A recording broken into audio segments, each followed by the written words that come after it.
Billy, are you on Twitter? No, I'm a twit though. Oh. Right, okay, let me just quickly share this with you. I was with the 4 daughters of my Donny auntie. Okay. And they said to this woman that they didn't like, because this woman had said something about a nice young man who goes to visit her, and he always helps out. Okay. They said something, and they didn't like it. And you know what all 4 of them said? Let the ants get her. Honestly, I thought, I need to write that one down. I've never heard that one before. Right? May the ants get her. I thought, I'm glad I haven't upset the Donny auntie's 4 daughters. Otherwise, they'd be saying, let the ants get him. Let the ants get him. I'll tell you what, I don't mind ants, but I wouldn't want them crawling all over me. Oh, I hate them. It makes me cringe. Do you know, I had one once in my head, and I kept scratching. I kept thinking, I know there's something in my head. You know, Yeah. No. That's nits, by the way, if anybody that doesn't know. Right? And it was only afterwards, when it was crawling down over my ears, that I noticed it, because I put my hand there, and all of a sudden it went onto my hand. It's terrible. I know people that got phobias with spiders, you know. Me. You don't like spiders. I was once in this house with these 2 white women, right? Do you have to, Billy? Right, anyway, I'm sitting there, all of a sudden I heard a scream upstairs. And the other one says, oh, she must just found a spider upstairs. Can you go and kill it? So they asked me to go upstairs, and all I did was flush it down the... Oh, gosh, you're a brave man. I would run out the house if I see one. I really would. What about a mouse? Please don't. All right. They're even worse. I would commit suicide. Anyway, how about this for a conversation, Stevie? You're going to love this one, right? Right. Now, Papu's dad, he came home, and as he was coming through the door, and don't forget, I'm already there because I'm just sorting their computer out for them, which I seem to be doing all the time. I'm sitting on the computer. Papu's dad comes in, and he's telling the children off. When he comes in, he goes, look at this mess everywhere. You've left your shoes, left your jacket, left your school tie, everything all over the place, right? And he's not happy. The mother pipes up, and she's watching one of these dramas, you know, on the Asian TV. She's watching one of those dramas, and she said, he's telling the children, but he's telling me off indirectly. Right? Yeah. And then she says to him, Mary India toa, right? Mary Punjab toa. Menu is something like that. And I'm thinking, in my head, all I can hear is, because I'm thinking, hang on a minute, he's speaking to the children, but you're saying he's speaking to you. He's speaking to the children through you, and you know that he's speaking to you via the children. But it's so common. It's unbelievable. Indirect. Unbelievable. But all I kept thinking in my head was, I thought, I'm not going to say anything here, because I don't know, if I say something, she might say, or if I said something to him, he could say, I know you're saying something to my wife. In a poll, 3,000 people asked researchers, I'll read that again. In a poll of 3,000 people, researchers found that the average British man, this is the British man, if you class yourself as British, this applies to you, tells 3 lies every day. That's equivalent to 1,092 lies a year. Oh dear. However, the average woman, that's not the ordinary woman, that's the average woman, right, appears to be more honest. She only lies 728 times a year. Not true. Only twice a day. Women do not lie more than men. When she says, I love you, darling, and I'll miss you. Oh, yeah. But I'd like to miss you a bit more. Okay, the top 10 lies of men. I didn't have too much to drink. Nothing wrong, I'm fine. I had no signal. It wasn't that expensive. I'm on my way. I'm stuck in traffic. No, you don't look too big in that dress. And I've cleaned that one up a bit, right? Sorry, I missed your call. Yes, you've lost weight. It's just what I've always wanted. Now, for the women, this is the women's top 10. Nothing wrong, I'm fine. I hate that. I hate that idea to say that. I wonder whether if I've ever heard that from any woman. I don't know where it is. I haven't touched it. Typical. I put it in the shredder. It wasn't that expensive. Oh. I didn't have a drink too much. I've got a headache. Common one. Mera ser doctor, right? You experienced that one, Stevie? No. It was in the sale. I'm on my way. Oh, I've had it for ages. No, I didn't throw it away. Yes, you did. And the final one is, It's just what I've always wanted. And a funny one, a friend of mine sent me a text the other day, Yeah. and he says, if marriages are made in heaven, then what's made in hell? Can you think of what the answer We're already is? there. Oh, okay. And it was the days after marriage. Oh, I thought, cheeky. let me tell you about a woman that lied, and obviously, thank God, she doesn't know that I know this, right? Because one of my aunties told me this, right? You remember the pyramid thing that everybody was doing? Yeah. You know, you put in so much, then you get this much back. You put in so many thousands and whatever, right? And a lot of people, Gore and Indians and black people, a lot of people lost a lot of money through it, yeah? This woman put in £10,000, and to this day, this is 15 years ago, right? To this day, her husband doesn't even know there's 10 grand missing. Really? What about that for a chori, eh? Wow. Wow. Yeah? 10 grand. She put 10 grand into the pyramid thing, right?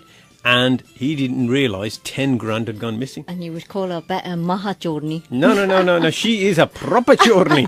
She's a proper super chorney, she is. Super duper one. Yeah, and she does voluntary work. Oh, does she? I tell you what, I wouldn't want her to do voluntary work for me.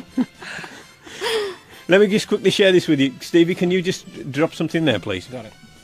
Another one of those, right? Now, I felt sorry for little Papu. Now, the reason why I felt sorry for little Papu, right, was quite simply, that's it, the simple reason was the Bukka family were just about to leave their house, right? And he sneezed. Oh, dear. Right? He sneezed. Bad omen. Now, depending on where you come from within the Punjabi world, right? And don't forget Punjabis on the Pakistan side and on the English side, and on the Indian side, right? It depends how long they have to wait for, because some people say 5 minutes vaste baitho, right? You can't go more than 5 minutes, right?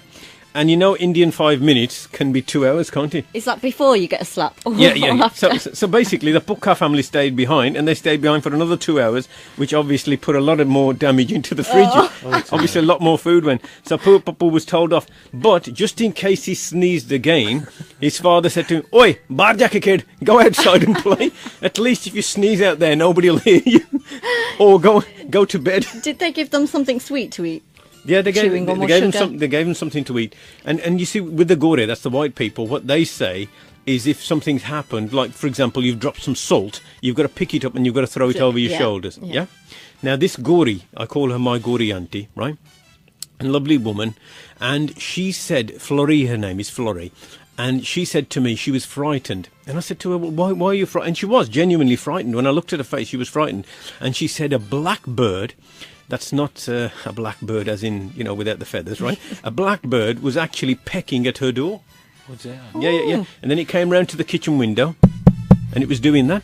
And you see, for them, that's a sign of death. Oh. Yeah, so she was frightened. Oh. And I said to her, look, don't be, it's nothing, it's just old wives' tales. Yeah.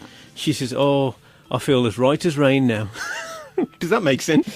Anyway, I want to say very good morning going out to Goody. Now, Goody, many, many years ago, and I know this because I've seen it myself in lots and lots of houses, right?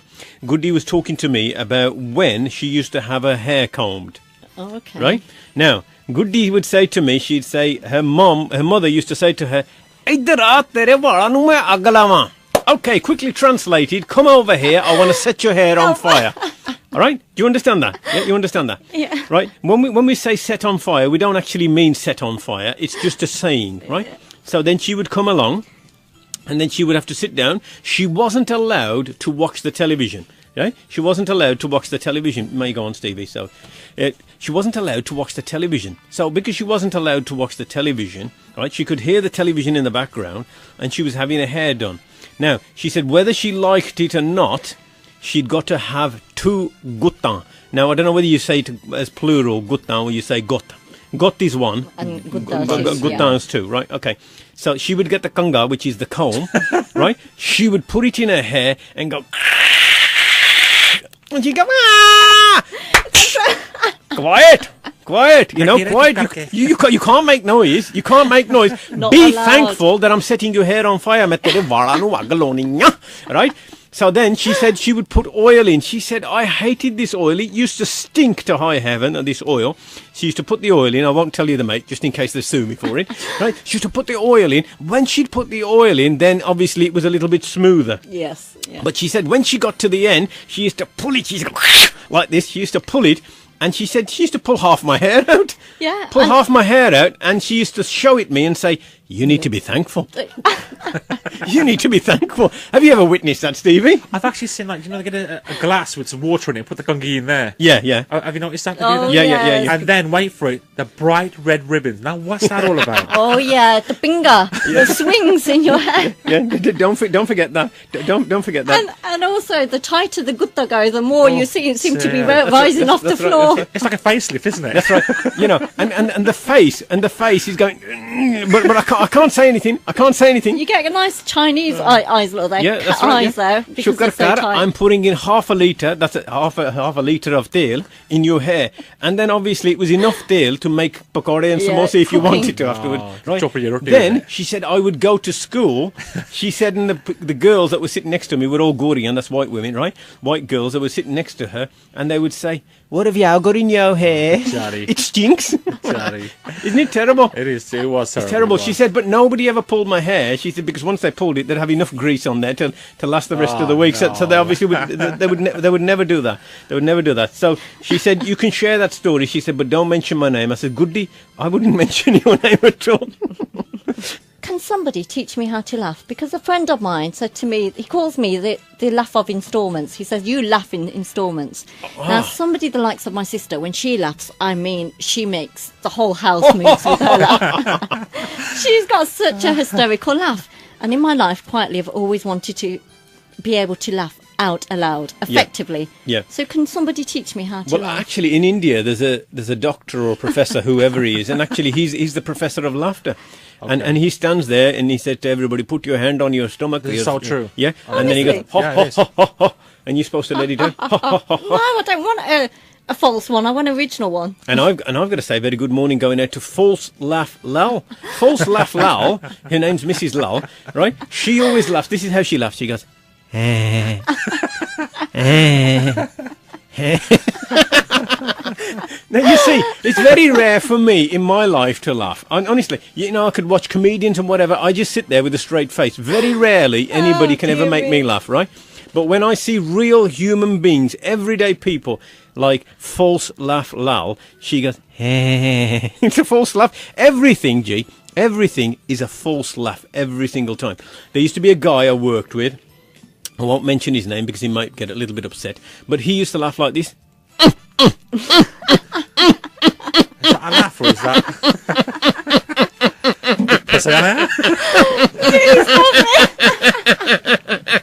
No, but he always used to start off like that and go, It's like starting a cortina in the winter.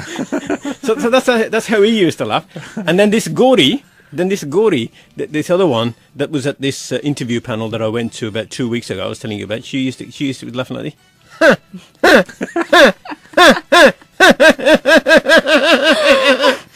It's amazing, isn't it, people's laughter? But false laugh lal is wonderful. Well,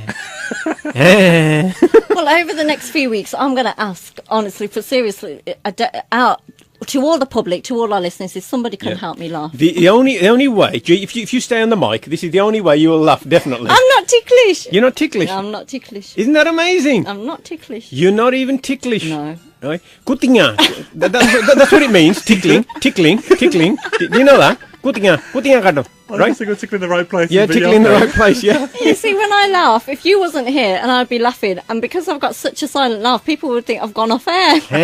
But I'm just having an intermission in between. Good morning, going out to Mr. Count Dracula. Count Dracula's been in touch and he said, Ronnie is the ultimate laugh. And it's so true. Ronnie has got the infectious laughter. You know, once Ronnie starts laughing, you can't help but laugh yourself. Well, when we invite her in to the studio, I'm going to ask her to teach me how to laugh like that. Yeah, but she's got a natural laugh. She has. She's got a natural laugh. And very effective, hasn't she? It's hard to laugh if you've got a sarabuta. That's a miserable face. And don't forget, it takes 40 muscles to have a sarabuta, but it takes 15 muscles to have a nice smiley face. Yeah? Oh, gee, smiling. I'm always smiling. In fact, when I sleep at night, I smile. Yeah? I do. Well, listen, there was an old Chinese proverb, right? If you want to wake up in Confucius, he said, if you want to wake up in the morning with smile on your face, go to bed with coat hanger in mouth. That's very true. No doubt somebody will be offended by that, and obviously they've got nothing else to do in their life. They'll say, "Oh, we're going to take you to court for that." Well, I just hope you can afford it, because I'll be looking for defamation of character as well against you and the whole of your family. It doesn't matter, does it, G? It works both ways, doesn't it? No. You can't just sue one way, as BA have found, obviously. It doesn't work one way, Willie Walsh, it works the other way as well. But don't try that at home, though, with a coat hanger. Yes, please, oh yes, please don't try it at home. It's yeah. just what Confucius said many, many thousands of years ago. And also a very good morning going out to the bakery-walla. Oh, yes. And he's given me this time a beautiful seeded loaf. And he said to me, "Tu toast karke te vich jam la li." And he said, "This brown loaf seeded is much better for you." Oh. Yeah. I won't tell you what Polly's setting up. It's only he understands. What he's and then doing. then he has a wonderful smile on his face. At least... Do you know how Polly Tanks laughs? Polly, laugh. Give us a laugh. Polly laugh. Ha. Ha ha. I actually know an auntie that would do that. Ha! Laugh like that. Her laughs was intervals as well, so I'm not on my own. I'm going to say very good morning going out to my auntie with the cream coatie. I met her, and she's got very big eyes, my auntie with the cream coatie. When you see her with her glasses on, right? She used to go to Punjabi bingo. It's called Mindo, right? Mindo's bingo. Mindo's bingo, right? And she used to go there. And my auntie got offended, and that's why she didn't go, because she's got big eyes, you see. They used to say, dilly, they used to say, dilly down. You know, they go to say bingo. Eyes down, everybody, right? And my auntie got offended because she was saying, dilly down, dilly down. She didn't like it, you see. So anyway, my auntie with the cream coatie, I met her, and it was really hot yesterday, wasn't it? And what did my auntie have on? She still had a cream coatie on. She always keeps it on. Come the winter, come the summer, she's always got it on. She never, ever takes it off. Just the one coatie? Just the one coatie. Okay. Yeah, just one coatie. Even in the winter, she's got the cream coatie on. Not a coat, not an umbrella or nothing. It's always got the cream coatie on. And also, I want to say very good morning going out to a guy who I met walking along the Soho Road. Asian guy. He was about 50-something, and he'd got pumps on, but he was wearing a coat. Now, he was telling me that it was hot, and his coat, Stevie, was hanging off his shoulders like that. Right. Do you know what I mean? So he's got his coat, and it's half hanging off his shoulders. Everybody else are around. Right? Half hanging over his... half... You wanted to laugh. Yeah. You see why Polly's offended? His uncle's there, you see. That's it. His uncle. Stevie, you've got a good laugh. Oh, Anyway. with the white palms, okay. That's the one.